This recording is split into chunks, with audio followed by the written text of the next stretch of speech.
Minu õe mees eelmine aasta käis siin ja ta rääkis mulle sellest ja mida ta siin kuulis ja ta oli hästi elevil sellest ja siis ma nii põnevusega kuulasin ja sattusin ise ka entusiasmi. Ja siis mõtlesin, et ma pean siia järgmine aasta tulema ja siis ma ütlekski, et see oli Jumala kutse mulle. Anna oma esmaspäeva õhtutele tähendus.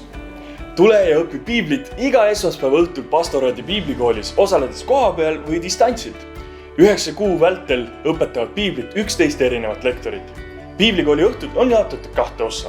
Esimesel poolel keskendume piiblist ülevaate saamisele, võtame ette raamatu järel. Teisel poolel õpime tundma Luuka evangeeliumi ja apostlite tegude raamatut, kus saame rohkem teada Jeesuse elust ja õpetusest ning algkoguduse kujunemisest. Rohkem infot pastoraadi piiblikoolist leiad lehelt tartupastorat.ee/piiblikool. Ma õppisin tõesti Jumala sõna lähemalt tundma, ma sain ülevaate sellest, ma sain ütleks nagu selgema pildi Jumala sõnast ja ma sain teada siis ka kas või mingid sõnade tähendusi, mida ma varem ei teadnud või mis on mingid sõnade sügavamad tähendused ja õppisin ka vaatama mingeid piiblikirjakohti teise nurga alt, mida ma ise ei oleks osanud. Kui ma omaette olen lugenud, siis ma ei ole selle peale ise tulnud.